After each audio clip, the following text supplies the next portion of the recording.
내 연인과 함께 고온히 잠들어 있었어요. 세상에서 가장 편안하고 가장 안전해야 될 공간이죠. 그런데 갑자기 조용한 침실에서 찢어질 듯한 기계음 소리가 울려 퍼져요. 무슨 소리지? 전기 충격기? 스턴건 같은 그런 소리? 몰라서 약간 눈을 떠봤는데 눈을 뜨자마자 보이는 건 내 눈을 찌를 듯한 강렬한 하얀 빛이었어요. 눈앞이 거의 안 보이는 거예요. 뭐야? 그 빛 뒤에서 어렴풋이 사람 몇 명이 서 있는 게 느껴졌습니다. 그들의 모습이 되게 기괴했는데요. 마치 바닷가에서 바로 나온 것처럼 머리끝부터 발끝까지 검은색 잠수복을 입고 있었어요. 여기는 바다도 아닌 그냥 주택가 한복판인데 말이에요. 에런, 엎드려. 에런은 살짝 놀랐어요. 침입자들이 내 이름을 알고 있다는 사실에. 에런 이름을 정확하게 부르며 엎드리게 하더니 옆에 있는 여자친구한테 명령합니다. 남자 위로 올라가서 손을 묶어. 사랑하는 연인을 내 손으로 결박해야 되는 상황이 발생한 거예요. 여자친구는 떨리는 손으로 에런의 손목을 케이블 타이로 이렇게 꽉 조였습니다. 침입자들은 두 사람 눈에 검은색 테이프를 이렇게 칭칭칭칭 붙여놓은 수영 고글을 씌웁니다. 귀에는 폭신한 스펀지가 달린 헤드셋을 끼우는데요. 이 헤드셋 안에서는 되게 고요하고 잔잔한 노래가 흘러나왔대요. 되게 낮은 음성으로 들려와요. 네 앞에 있는 진정제를 마시도록 해. 알 수 없는 음료가 든 페트병을 쥐어줘가지고 에런은 이거를 마셨어요. 에런의 팔에 뭔가 칙하고 감기는 느낌이 들고 서서히 바람이 들어와서 조이는 느낌이 들었어요. 이거 뭐겠어요? 혈압을 재는 거예요. 약간 추위가 몰려왔어요. 에런이 약균이 막 돌으니까 정신이 없는 상황에서 너무 추워요 이렇게 얘기를 했어요. 그러자 침입자가 웃기게도 이불을 이렇게 둘러주면서 미안, 우리가 잠수복을 입고 있어가지고 여기가 얼마나 추운지 몰랐네 하면서 담요를 뒤집었습니다. 문제가 생겼어. 원래 우리 목표는 네 전 여친이야. 하지만 이렇게 오는 것도 고생했으니까 일단은 지금 네 여친인 데니스라도 데리고 갈게. 데니스를 찾고 싶으면 15,000달러를 준비해. 약기운에 정신이 혼미해지는 사이 에런이 희미하게 듣습니다. 차 시동이 걸리는 소리, 그리고 사랑하는 연인이 어둠 속으로 납치되는 소리를요. 자, 여러분, 주택가에 나타난 잠수복을 입은 나치범, 검게 칠한 수영 고글, 헤드폰에서 나오는 지시사항 어떻게 들리시나요? 뭔가 이상한 상황 아니에요? 너무 영화 같고 짜여진 극본 같아가지고 믿겨지지 않는 그런 스토리 아니에요? 마치 B급 스파이 영화 시나리오를 그대로 읊은 듯한 이 남자의 진술. 과연 경찰은 이 얘기를 믿어줬을까요?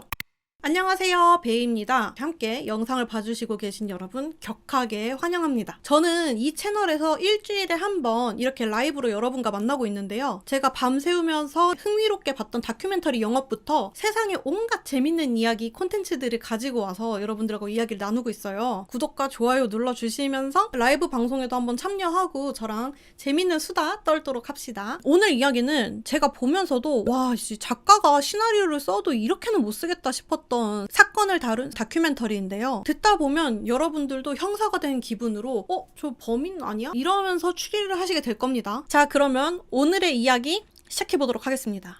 오후 1시 53분 한 남자가 911에 신고 전화를 겁니다. Emergency. Yeah, my girlfriend got kidnapped last night. What do you mean she got kidnapped? Someone came into our house, tied us up, took her. And you didn't call last night when this occurred. I was tied up. What time did you get untied, sir? This morning, they gave me sedative, What's your girlfriend's name? knee, What is your name? Aaron. Okay, I've got the call in for service. We're getting officers on the way.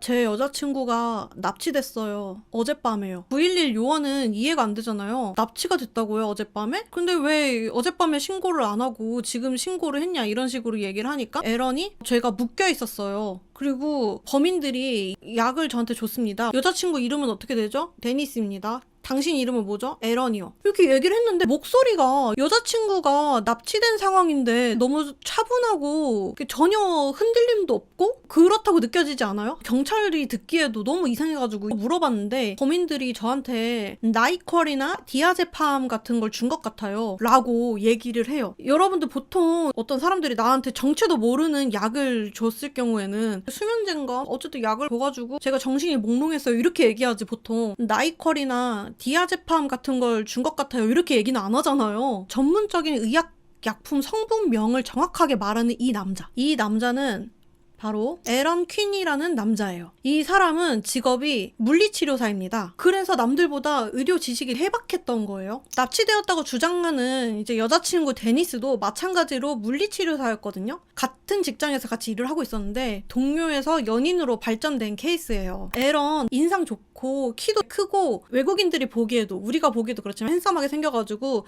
직장 내에서도 그렇고 학창 시절부터 굉장히 인기가 많았다고 해요. 그리고 여자친구 데니스 같은 경우도 외국에서는 금발의 여자 하면은 엄청 미인상이라고 얘기를 하고 게다가 엄청 엘리트 코스를 밟아온 똑똑한 여자였기 때문에 대시하는 남자들도 많았고 좋은 평을 가지고 있었던 사람이었어요. 출동한 경찰들이 집안을 둘러봤는데 표정이 조금씩 굳었어요. 납치 현장이라고 하기엔 집안이 깨끗했습니다. 경찰은 더 자세한 조사를 하기 위해서 에런을 경찰서로 데리고 갑니다. 에런의 입안에서 DNA를 채취하고 혈액검사 같은 거를 진행하면서 에런을 안심시켜요. 걱정 마세요, 에런. 이거는 절차일 뿐입니다. 협조해 주셔서 감사합니다. 이때까지만 해도 경찰은 에런을 피해자로 보고 있었습니다. 베테랑 형사 맷 머스터드의 신문이 시작되는데 들으면 들을수록 사건이 기묘해요. 지금부터 제가 말하는 건 에런이 실제로 경찰한테 말한 내용이거든요. 잘 들어보세요. 에런은 납치범들이 떠나고 나서도 약을 엄청나게 먹은 상황이었기 때문에 도저히 깨어날 수가 없었어요. 머리가 깨질 듯한 느낌이 나가지고 눈을 딱 떴는데 시계를 보니까 11시 30분. 데니스가 납치되고 나서 무려 6시간이나 지난 후였어요. 누워있던 소파 주변을 이렇게 보니까 바닥에 카펫 테두리로 빨강색 테이프가 붙여져 있었어요. 마치 에런이 있는 영역을 표시한 것처럼 네모난 영역만 빨간색 테이프로 붙여져 있었습니다. 천장 구석에는 카메라가 에런을 정확하게 딱 비추고 있었대요. 그래서 뭐야 이게 뭔 상황이지? 정신이 없었던 와중에 납치범들한테 핸드폰으로 이메일이 왔습니다. 데니스를 구하고 싶으면 현금으로 15,000달러를 준비해라. 생각보단 조금 적죠? 어쨌든 에런은 이 메일을 받고 내가 데니스를 구해야 돼 라는 생각으로 신용대출이 얼마나 되는지 은행에 바로 전화를 해봅니다. 3,500달러까지밖에 안 된다는 답변을 받아요. 이 에런이 진짜 너무 순수한 건지 아니면 지켜보고 있다는 생각이 무서워서 그랬는지 모르겠지만 순진하게 납치범들한테 답장을 합니다. 저 3,500달러밖에 보낼 수 없어요. 그랬더니 납치범들한테 아무런 답장이 없었어요. 5분, 10분, 20분. 달라는 만큼의 돈도 없지. 그 돈이 없다는 걸 말하니까 납치범들은 답변도 없지. 에런의 피가 바짝바짝 말라갔습니다. 에리는 결심을 합니다. 데니스한테 남은 시간도 얼마 없을 것 같고 이 미친놈들 말을 내가 믿고 있는 게 맞을까? 범인이 에런을 감시를 하고 있다면 내가 신고를 하는 게 데니스한테 직접적인 위험이 될 수도 있긴 하잖아요. 하지만 그럼에도 불구하고 그걸 감수하고서라도 경찰에 신고해야겠다고 생각을 했어요. 여기까지가 지금 에런이 경찰한테 한 얘기예요. 그래서 경찰은 사실 여태까지 뭐 잠수복이다, 프레쉬를 비쳤다, 헤드셋을 씌웠다 뭐 이런 얘기도 진짜 말이 안 된다고 생각했던 와중에 아니 몸값으로 15,000달러? 이게 좀 이상한데? 점점 에런을 의심하게 되는 거예요. 그러면은 사건 날로 돌아가서 데니스랑은 그날 별일 없었던 거죠. 데니스랑 만나서 무슨 얘기를 했습니까? 에런은 사실은 말이에요. 제가 파혼한 사람이 있어요. 그 파혼한 사람 이름은 앤드리아인데 그것 때문에 데니스랑 말이 나왔었어요. 그게 좋지 못한 말이 나갔죠. 형사의 눈빛이 쫙 변합니다. 잠깐만. 전 약혼자라고? 경찰이 조금 파헤쳐 보니까 데니스, 에런의 전 여친 앤드리아 이 세 사람은 아주 복잡하고 미묘한 감정이 얽혀져 있는 관계였는데요. 이 세 사람은 모두 같은 병원에서 일하고 있는 동료였어요. 그리고 에런과 데니스의 관계가 최근에 좀 위태로웠었는데요. 에런이 전 약혼자 앤드리아한테 몰래 문자를 주고받았던 내용을 데니스가 보게 된 거예요. 그도 그럴 게 문자 내용이 뭐였냐면 에런이 아직 앤드리아 난 아직 너한테 미련이 남았어. 우리 어떻게 잘 해결하고 다시 좋은 관계로 돼볼 수 없을까? 이런 내용이었어요. 열뻗칠 뻔하죠. 이 문자 사건 때문에 데니스랑 에런은 거의 헤어진 것과 다를 바 없는 사이였어요. 그렇게 몇 주가 흐르고 나서 이 사건 당일이 된 건데 비극적이게도 이 사건이 일어난 이날 밤은 이 에런과 데니스에게 엄청 특별한 밤이었습니다. 왜냐하면 에런이 데니스에게 진심으로 미안하다고 얘기를 하고 데니스도 에런에 대해서 용서를 하고 다시 둘이 재결합해서 잘 해보자 이렇게 얘기를 한 그날 당일 밤이었던 거예요. 에런은 이 모든 사실을 얘기를 하면서 형사에게 절박하게 설명을 했어요. 맞아요. 의심하는 거 충분히 이해는 해요. 우리가 그 문제를 힘들었던 것도 사실이에요. 하지만 어젯밤에 데니스랑 엄청 기나긴 대화를 나눴고 서로 울면서 사과를 했어요. 그리고 다시 잘 해보기로 했다고요. 정말 행복하게 화해하고 잠들었는데 몇 시간 뒤에 납치범들이 들어온 거예요. 이렇게 얘기를 했습니다. 가장 행복해야 할 화해의 밤이 최악의 악몽이 된 상황. 하지만 형사들의 눈에는 이 슬픈 서사가 다르게 보입니다. 이미 머릿속에서는 시나리오가 완성이 됐거든요. 남자가 양다리를 걸쳤어? 그러다 걸렸어. 그걸 화해하려고 만났는데 또 싸움이 났겠지. 격해져서 우발적으로 사람을 죽이고 시신을 어딘가 빼돌린 게 아닐까? 그리고 이불이 없어졌거든요. 현장에서 유일하게 없어졌던 게 이불이었어요. 시체는 이불에다가 이렇게 싸가지고 버리고 그랬겠지? 막 이런 생각을 이미 경찰은 하고 있었어요. 형사는 이제 에런을 피해자가 아니라 용의자로 대하기 시작했는데요. 책상을 사이에 두고 차가운 심리적인 압박이 펼쳐집니다. 머스터드 형사가 얘기합니다. 솔직하게 말할게요, 에런. 나 지금 아주 솔직하게 얘기하는 거예요. 당신의 진술이 너무 정교하고 어떤 면에 봤을 때는 너무 정교해가지고 설득력이 오히려 떨어져요. 잘 들어요.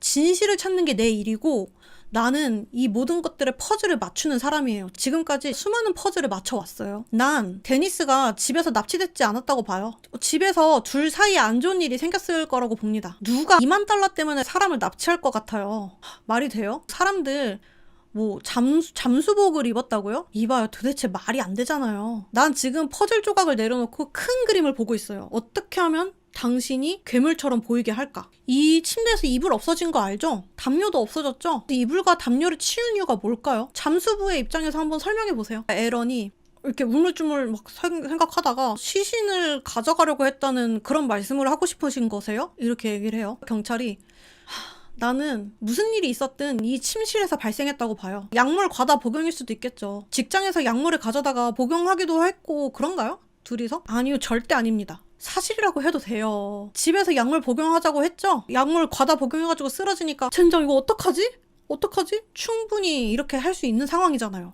절대 그런 일 없습니다. 피가 있었어요. 누구 피인지는 아직 검색을 안 해봐가지고 모르겠는데 데니스의 피가 맞겠죠. 나는 집을 떠날 때 데니스가 살아있었다고 보지 않아요. 누가 알아요? 당신이랑 데니스랑 그날 밤 관계하던 중에 당신이 앤드리아 이름을 잘못 부르니까 데니스가 열받아가지고 둘이 싸우다가 일이 이렇게 된 것일 수도 있잖아요. 에런이 절망스러운 어투로 얘기를 해요. 절대 그러지 않았어요. 저 진짜 아니에요. 나중엔 FBI 요원까지 합세를 합니다. 에런이 말이 이상하니까 거짓말 탐지기 검사를 받거든요. 거짓말 탐지기 그 직후에 FBI 요원이 에런에게 말합니다. 에런, 거짓말 탐지기 결과는 불합격 있게 뻔해. 사고였나? 아니면 이별 통보에 열받아서 다른 사람 절대 못 만나도록 죽이고 나서 내다 버린 거지? 데니스는 죽었어. 당신도 알잖아. 압박 수사를 해요. 이런 얘기까지 해요. 에런, 당신 가족들은 어떻게 얼굴을 들고 살지? 아들을 구하겠다고 하다가 폐가 망신할 텐데 열심히 일구고 모아둔 모든 것들이 다 변기통 속으로 빨려 들어가겠네? 솔직하게 얘기하면은 감형해 줄 수 있어. 에런은 이 모든 상황에서 계속 아니에요. 절대 아니라고요. 나는 수사관들이 데니스를 찾아주길 바래서 온 거라고요. 저 아니에요. 변호사 불러주세요. 중간중간에 경찰이 나가고 나서 굉장히 괴로워하는 모습들을 많이 보였는데요. 이거는 이제 신문 봤던 도중에 머스터드 형사가 잠시 자리를 비웠을 때 이제 에런의 모습이고 강도 높은 압박 수사를 받았기 때문에 힘들어 보이죠? 잠도 제대로 못 잔 상태에서 그랬다고 합니다. 에런이 경찰서라는 밀실에 갇혀가지고 18시간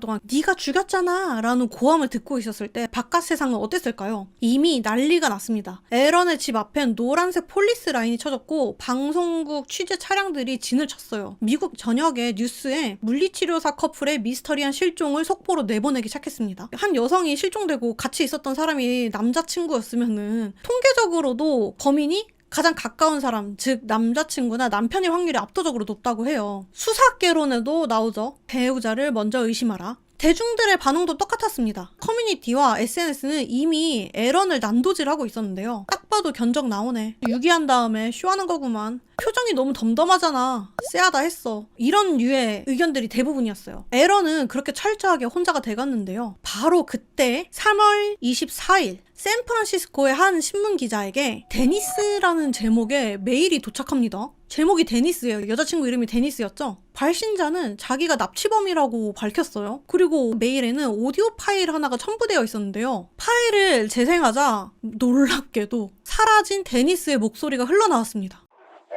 Testing. A1.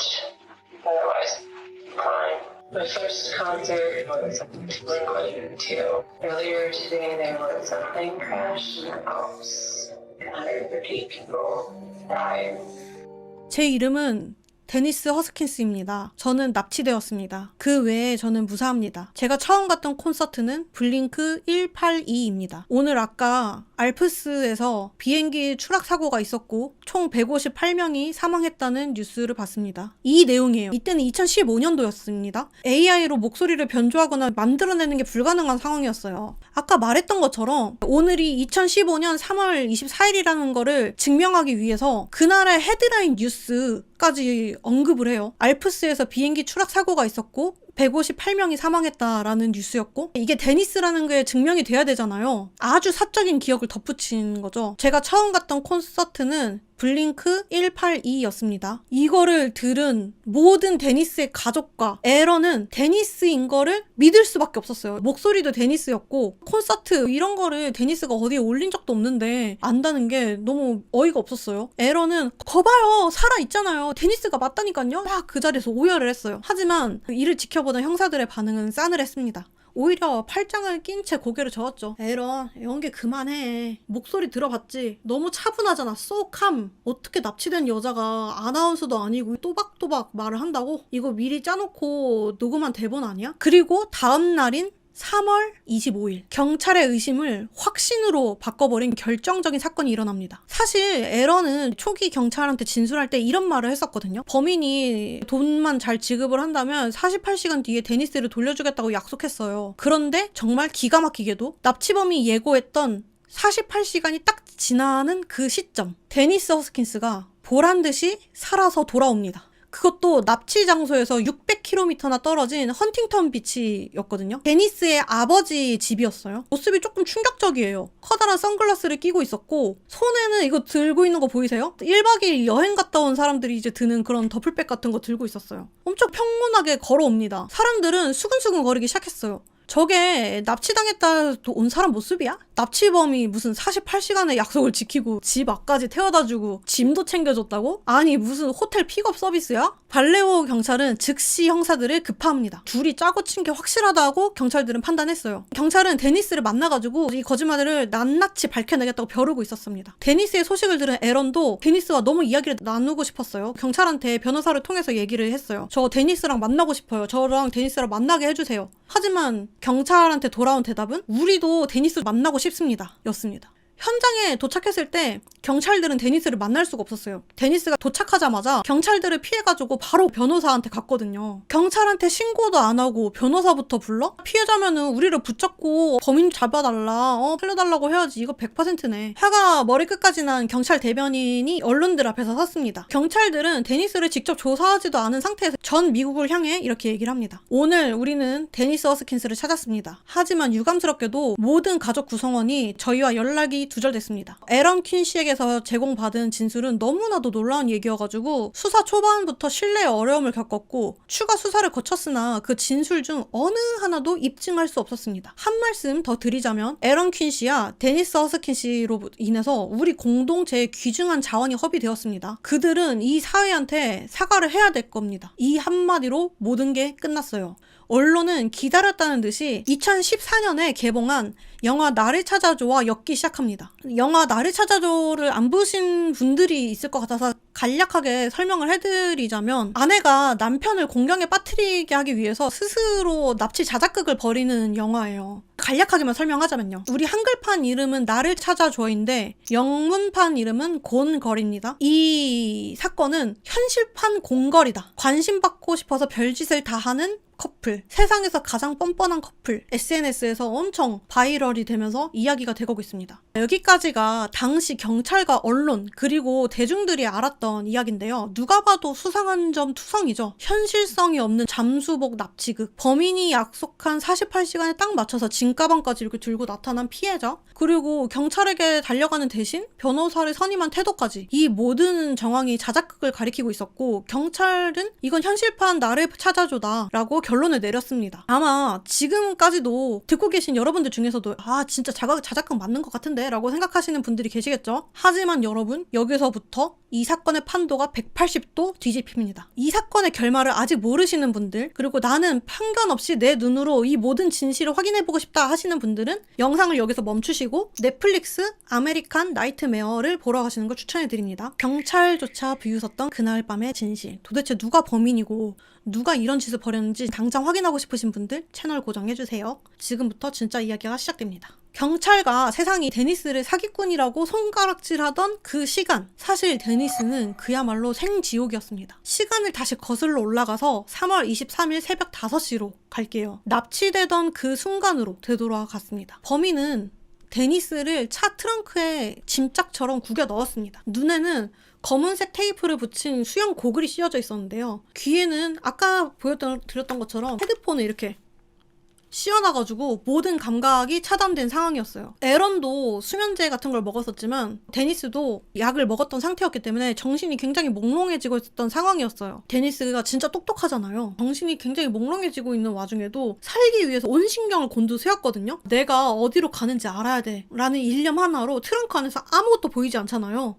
근데 이제 자동차가 회전하고 이러면은 쏠리는 그 몸의 느낌으로 자동차가 몇 번을 회전하는지 얼마나 달리는지 기억하려고 필사적으로 애를 썼다고 합니다. 그때 데니스의 등 뒤로 붕 하고 묵직하고 거친 배기음이 들렸다고 합니다. 데니스는 생각했어요. 이 소리 머스탱인 것 같다. 극한의 공포 속에서도 범인의 차종까지 이제 유추해냈어요. 한참을 달려서 도착한 곳은 어느 외딴 집. 데니스를 침대에 묶어놓은 범인은 얘기를 합니다. 데니스, 넌 우리가 노리는 타겟이 아니야. 우리는 네 남친의 전 여친인 앤드리아를 납치하려고 했었어. 하지만 이미 데려왔으니 어쩔 수 없지. 우리는 전문가들이야. 그래서 이 사건을 빨리 깔끔하게 해결하고 싶으니까 48시간 뒤에 너를 풀어줄게. 에런이 제때 돈만 잘 입금한다면 말이야. 범인은 자신들을 신사적인 범죄자인 척 포장을 했지만 곧이어 본색을 드러냅니다. 근데 말이야, 우리가 널 풀어줬을 때 네가 경찰에 바로 신고할 수도 있잖아? 그래서 신고하지 않겠다는 일종의 담보 같은 게 필요하거든? 우리 조직원들이 아까 회의를 했는데 너의 관계하는 영상을 찍어가지고 약점으로 잡아야 될 것 같아. 데니스는 공포에 질려가지고 제발 그러지 말라달라고 애원을 하고 싶었지만 현재 상황이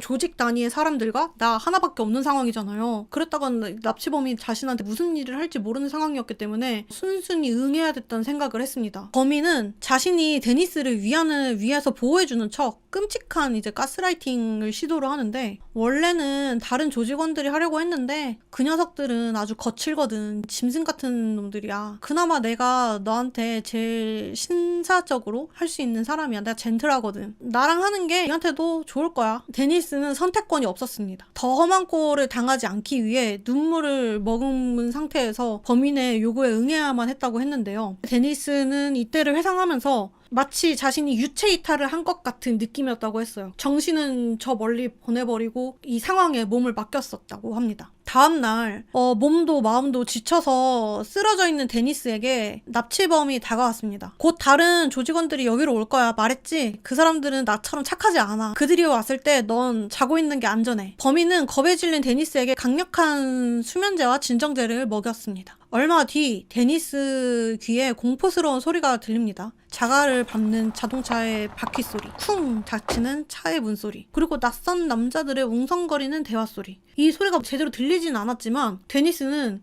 이불 속에서 숨조차 크게 못 쉬고 떨고 있었어요. 조직원들이 왔구나. 나 이제 죽었다. 잠시 후 범인이 방으로 들어왔습니다. 내가 방금 조직원들이랑 얘기를 했는데 네가 살아있다는 증거를 남겨야 된대. 그러니까 이 대본을 읽어. 범인은 떨고 있는 데니스에게 녹음기를 들이댑니다. 데니스는 약에 취해서 혀가 약간 굳어있는 상태로 억지로 입을 열었어요. 저는 데니스 허스킨스입니다. 저는 납치됐습니다. 하지만 몸은 괜찮아요. 이게 바로 아까 경찰이 목소리가 너무 차분하다면서 의심했던 그 녹음 파일이에요. 약이 엄청 취해있던 상태라 목소리가 차분할 수밖에 없었던 상황이었던 거죠. 그런데 진짜 악몽은 바로 다음에 또 시작되는데요. 조직원들이 돌아갔다고 말하던 범인은 곤란하다는 듯이 다시 데니스에게 다가옵니다. 놈들이 영상을 봤는데 그 우리 첫 번째로 찍은 영상 있잖아. 그거 네 얼굴이 잘 안 보여가지고 담보로 쓰기가 부족하대. 영상을 하나 더 찍어야겠어. 이번에는 좀 확실하게 우리가 마치 바람 피우는 사랑하는 연인처럼 연기를 해야 돼. 어이가 없죠? 쓰레기 새끼죠? 범인은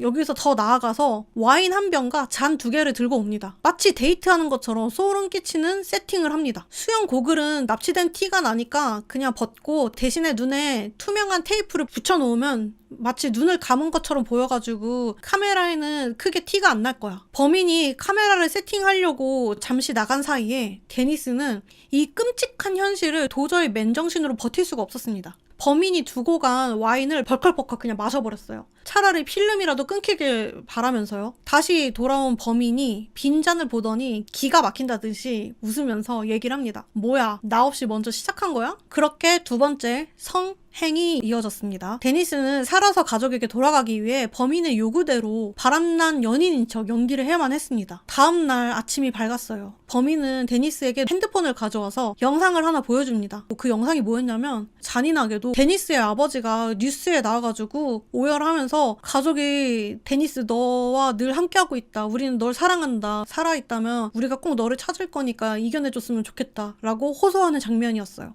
아버지가 우는 모습을 보면서 데니스가 무너져 내려갔습니다. 범인은 그런 데니스를 보면서 빗으로 꽂았어요. 이제 좀 실감이나? 아버지의 영상을 보고 울고 있는 데니스를 데리고 범인이 말을 했습니다. 집에 가자. 범인은 데니스에게 약을 먹였어요. 정신을 잃은 데니스를 본가 근처까지 차를 몰고 왔어요. 약 기운에 취해 있는 데니스를 흔들어 깨웠습니다. 데니스는 눈앞에 이렇게 선글라스가 씌워져 있었는데 그것도 테이프로 붙여져 있어가지고 바깥이 잘 보이진 않았대요. 근데 테이프 틈으로 창 너머 흰색 차의 외관, 본넷이 보였다고 합니다. 납치범이 데니스를 내려주기 전에 말을 했어요. 에런이 경찰에 신고를 했더라고. 너도 조만간 경찰을 만나야 될 거야. 그들한테 발설 안 되는 2가지가 있어. 첫째는 우리 중에 군 출신이 있다는 거. 두 번째가 더 중요한데 우리가 성관계했다는 얘기를 하면 안 돼. 너 계속 지켜볼 거야. 만약에 네가 그걸 발설했다간 너뿐만 아니라 니네 가족들까지 우리 어떻게 할 수 있는지 알지? 지금 내려줄 테니까 차 소리가 나면 10가지 세고 움직여. 그렇게 데니스는 아버지 집 근처에 내려졌고 차 소리가 없어질 때까지 기다렸다고 합니다. 이것이 경찰이 자작극이라고 비웃었던 데니스가 겪었던 진짜 지옥의 실체였는데요. 집으로 돌아온 데니스를 기다리고 있었던 건 따뜻한 위로가 아니었습니다. 이미 세상은 데니스랑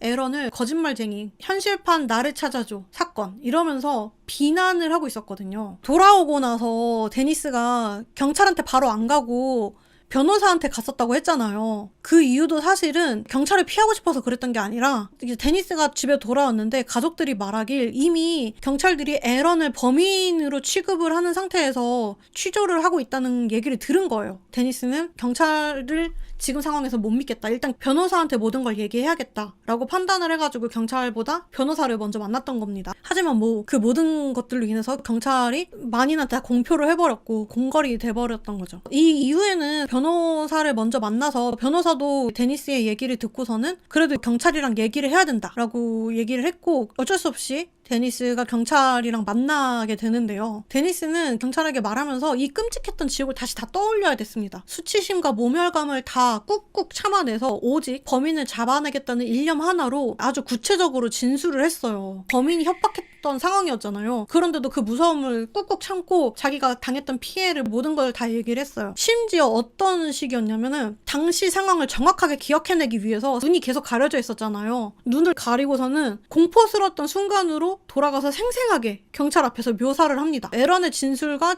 데니스의 진술이 완벽하게 일치를 했었기 때문에 뭐 의심할 게 없었어요. 뭐 프레쉬를 비쳤다는 등 잠수복을 입고 있었다는 등 이런 것들이요. 하지만 경찰은 이미 귀를 막고 있었습니다. 변호사 말로는 그랬어요. 데니스를 마치 쓰레기 보는 듯한 경멸 어린 눈빛으로 쳐다보고 있었다고 했습니다. 그리고서는 성행 당할 때 반항은 했습니까? 비명은 질렀나요? 왜 소리를 지르지 않았죠? 이러면서 전형적인 2차 가해를 했다고 해요. 이 넷플릭스 다큐멘터리에서 2편에서 신문 영상을 보실 수 있으니까 꼭 보시길 바랍니다. 피해자를 보호해야 될 경찰이 어떻게 피해자를 무너뜨리는지 그 적나라한 민낯을 보실 수 있을 거예요. 한편 데니스와 에런이 전 국민적인 비난을 받고 있었던 바로 그때 이 혼란스러운 상황에서 안 그래도 불이 막 나고 있었는데 거기다 기름을 막 이렇게 붓는 듯한 기묘한 일이 발생을 합니다. 어떻게 또 이렇게 기묘해질 수 있나 했는데 더 기묘해졌어요. 왜냐면 아까 사건 취재하던 샌프란시스코 기자한테 데니스 음성이 왔었잖아요. 기억나시죠? 그 기자의 메일에 또다시 메일이 도착한 겁니다. 제목은 우리가 데니스 허스킨스를 납치해 몸값을 요구했다. 내용은 완전 충격적이었습니다. 자신들이 범인이라면서 피해자인 데니스를 변호하고 나선 건데요. 자칭 범인은 납치에 사용됐던 총처럼 보이게 만든 플래시 사진도 첨부했어요. 그리고 자신의 자동차가 흰색 머스탱이고 데니스가 말한 감금 장소로 비슷해 보이는 장소의 사진도 첨부했어요. 진짜 이해가 안 가요. 납치범이 데니스가 사기꾼으로 낙인 찍힌 것에 화가 나서 자신의 범죄를 자백하면서 너네들은 데니스의 말을 믿어야 돼. 데니스의 말을 믿지 않은 경찰들은 데니스한테 사과를 해야 돼. 라면서 얘기를 하고 있는 거예요. 맞아요. 그냥 내가 했어. 내가 했다니까? 나야. 데니스가 아니고 진짜 내가 한 거라니까. 이거 있는 사건이야. 이렇게 얘기하는 거랑 마찬가지였죠. 상식적으로 생각을 하면 이 메일은 사건을 뒤집을 만한 결정적인 증거가 될 수가 있었거든요. 기자는 바로 담당 경찰한테 이메일을 토스했어요. 하지만 경찰은 아무런 답도 하지 않았습니다. 경찰이 답이 없는 와중에 결정적인 메일이 하나가 와요. 우리 3명은 지인이고 2명은 대졸자야. 우리는 경찰이 피해자를 이런 식으로 취급하는 것에 대해서 분노하고 있다. 경찰은 그녀에게 사과를 해야 된다. 그녀와 에런이 사과받지 못한다면 우리는 이와 똑같은 일을 또 할 것이다. 우리는 옳은 목표를 위해 그른 일도 불사하는 사람이다. 라고 얘기를 했어요. 진짜 이상하지 않아요? 데니스와 에런이 전국적인 조롱을 받아가면서 피가 말라가고 있었던 어느 날 약 3개월 뒤 2015년 6월 5일 발레호에서 약 60km 떨어진 더블린이라는 조용한 도시에서 또 다른 악몽이 시작됩니다. 새벽 3시 30분 한 부부가 곤히 잠든 침실에 검은 옷을 입은 괴한이 침입한 건데요. 범인은 잠든 남편을 흔들어 깨우더니 눈을 당장 찌를 듯한 강한 손전등 불빛을 비추면서 위협했대요. 범인이 말합니다. 일어나, 너 묶어야겠어. 어디에서 많이 본 장면이죠? 에런과 데니스랑 완전 똑같은 수법이잖아요. 하지만 이번에는 결과가 좀 달랐어요. 이 집 남편은 에런처럼 약에 취해있지 않았던 상태였거든요. 남편은 본능적으로 범인의 손전등을 낚아채며 격렬하게 몸싸움을 벌였습니다. 당황한 범인이 남편의 머리를 손전등으로 내려 찍었지만 남편이 끝까지 저항하자 결국 뒷문으로 허겁지겁 도망갔대요. 집 안에 딸 1명과 딸의 부모 둘이 있었던 상황이었는데 아마 그 엄마 아빠를 묶어놓고 딸을 또 그렇게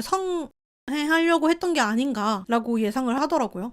신고를 받고 출동한 더블린 경찰은 신고자 딸에게서 아주 중요한 단서를 얻게 됩니다. 바로 범인이 남긴 결정적인 실수 하나. 몸싸움 도중에 떨어뜨리고 간 휴대폰이었습니다. 형사는 즉시 휴대폰을 조회해봤고요. 범인의 신원을 특정해내는데요. 범인의 이름은 매튜 멀러. 이렇게 생긴 사람이었습니다. 일단 범죄 이력을 조사하기 전에 이 사람 신분 자체가 너무 놀라웠어요. 보통 잡범이 아니었거든요. 1995년도부터 99년도까지 해병대로 복무를 한 군인이었고 무려 하버드 로스쿨을 졸업한 이민 변호사로 활동했던 엘리트였던 거예요. 하버드 출신 변호사가 남의 집에 들어와서 강도짓을 해? 너무 이상하잖아요. 도저히 이해가 안 가서 과거 범죄 기록들을 찾아보니까 추행이나 미수 사건들의 용의자로 지목된 적이 있다고 적혀져 있었어요. 매튜 멀러가 살고 있는 오두막에 출동할 때 미스티 카라우스라는 여성 경찰관도 함께 하게 되는데요. 이 미스티 카라우스는 경찰관이 된 지 얼마 안 됐어요. 그래서 상관의 명령에 따라서 같이 따라가게 된 거였는데 수사관으로서 맡은 첫 사건이었기 때문에 긴장한 마음으로 가게 됐다고 합니다. 그리고 도착한 오두막 안에서 판도라의 상자가 열립니다. 다큐멘터리를 보면 바디캠이 되게 생생하게 나오는데요. 오두막 문 앞에서 경찰관 여럿이 숨죽여서 대기를 하고 있어요. 그리고 신호를 합니다. 3, 2, 1 발로 이제 문을 팡 차면서 수색영장이다 꼼짝 마! 막 이러면서 막 총 이렇게 들이대고 다행히 집안에 매튜가 있었습니다. 경찰에 급습해 집안에 있던 매튜는 그냥 손쉽게 잡혔습니다. 반항도 전혀 없었고요. 이 사진이 딱 바로 잡혔을 때 사진 찍은 매튜의 모습인데요. 미스티 경사의 매튜에 대한 첫 인상은 어디서든 볼 수 있는 조용한 백인 남성이었다라고 했습니다. 집안에 들어가니 이상한 퀴퀴한 냄새가 났대요. 벽에는 지도가도 붙여져 있고 바닥에는 온갖 장비들이 널려 있었다고 합니다. 케이블 타이, 잠수복, 도색한 권총 같은 게 있었는데 장난감 권총이라는 말이 있더라고요.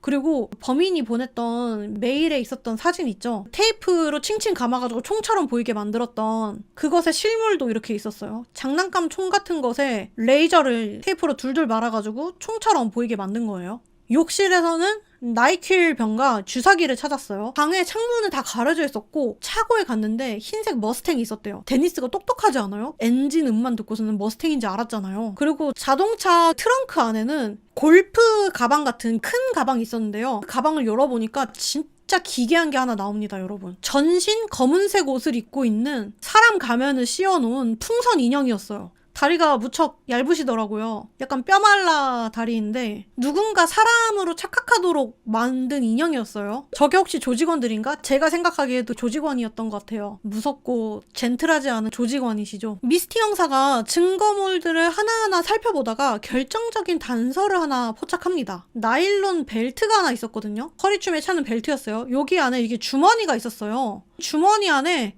뭔가 잡혀가지고 꺼내보니까 물안경이 있었습니다. 테이프로 칭칭 감긴. 이게 뭐지 하고서는 자세히 살펴보는데 고글 틈새에 뭐가 보이죠?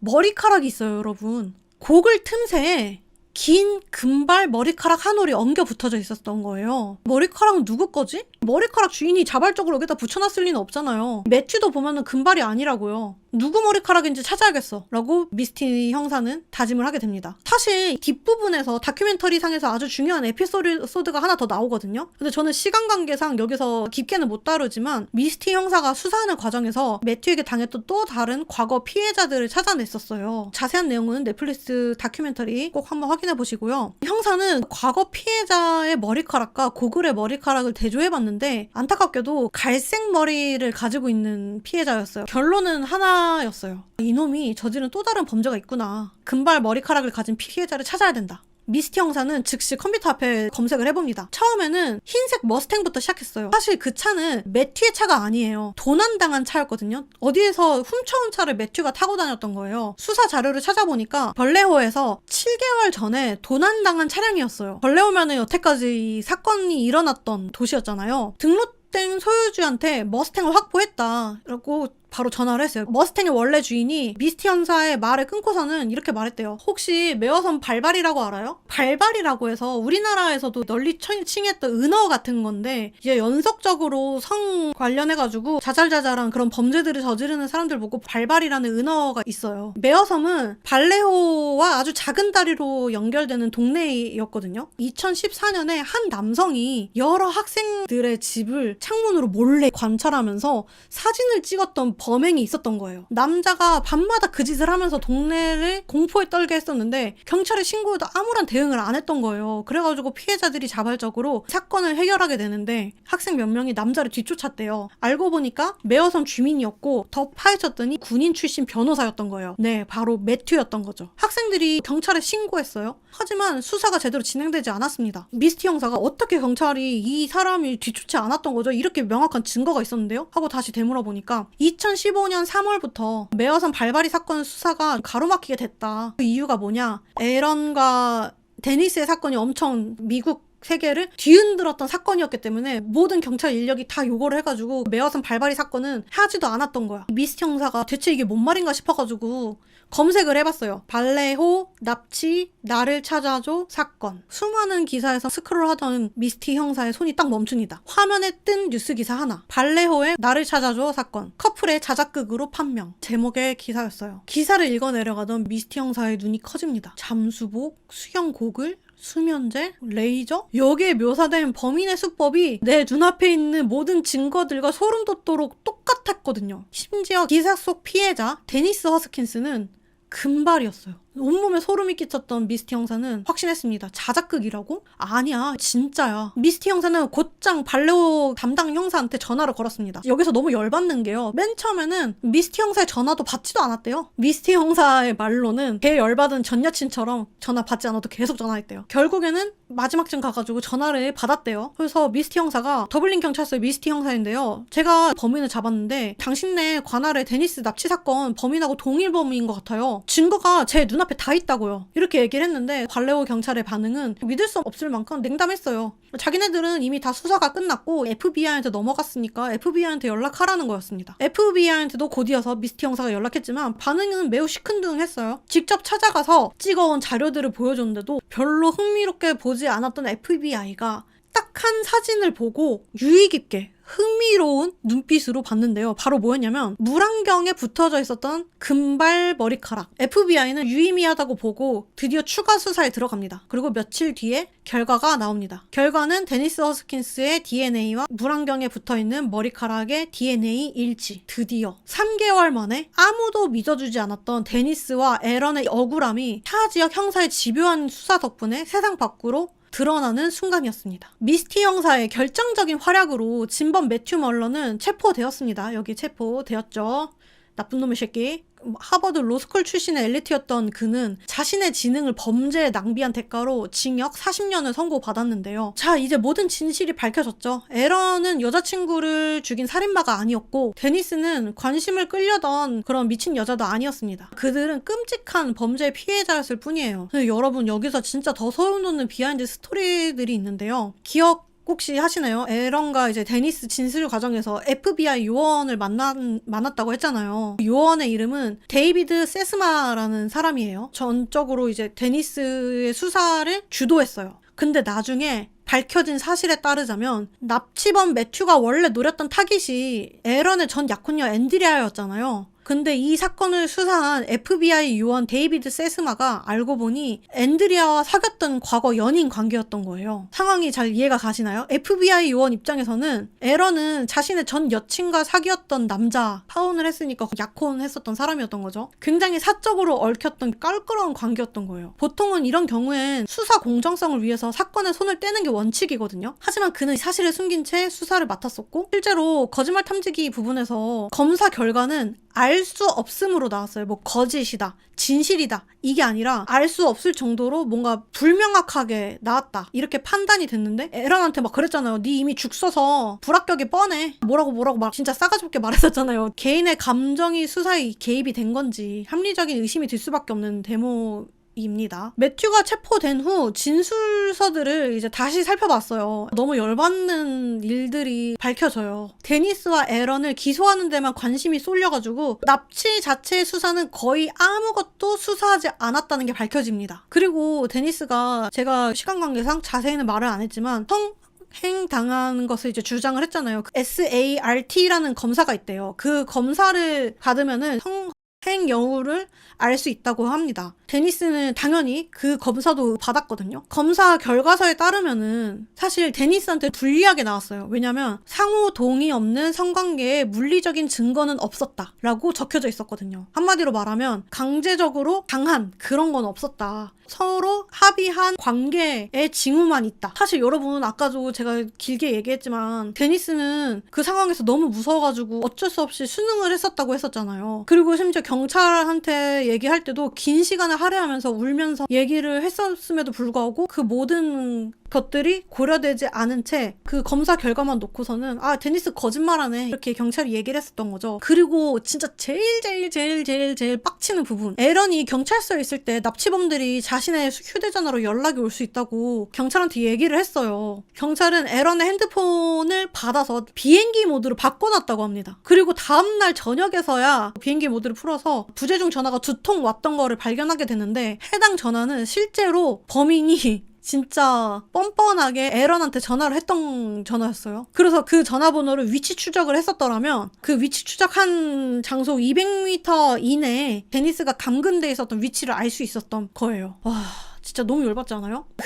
저도 그런 의문을 갖고 있었거든요. 왜 앤드리아를 납치하려고 했었던 거지? 다큐멘터리 맨 마지막쯤에 그게 한 줄이 나와요. 매튜가 앤드리아를 납치하려고 했었던 이유는 아직도 명확하게 밝혀진 바가 없다. 매튜가 말을 하지 않았대요. 어떻게 앤드리아를 알게 된 건지 이런 거에 대한 내용도 정확하게 진술된 바가 없습니다. 자, 그렇다면 피해자인 에런과 데니스를 전 국민 앞에서 사기꾼이라고 조리돌림했던 우리 발레오 경찰은 어떻게 됐을까요? 기억하시죠? 아까 그 기자회견 열고 이 사건은 자작극이나 마찬가지다. 이 커플은 우리 사회에 사과해야 된다 이러고 떵떵거렸었잖아요. 진실이 밝혀진 뒤 경찰은 다시 기자회견을 열었을까요? 아니요. 그들은 기자회견을 열지 않았습니다. 대신 짧은 서면 사과문을 한 장 띡하니 발표하고 끝냈는데요. 그들을 비난할 때는 온 세상이 떠나가라 얘기하더니 사과할 때는 아무도 듣지 못하게 이렇게 귓속말로 야 미안해 이렇게 말한 거나 거의 다를 바 없는 셈이었어요. 분노는 여기서 끝이 아닌데요. 18시간 동안 거의 감금하다시피 하면서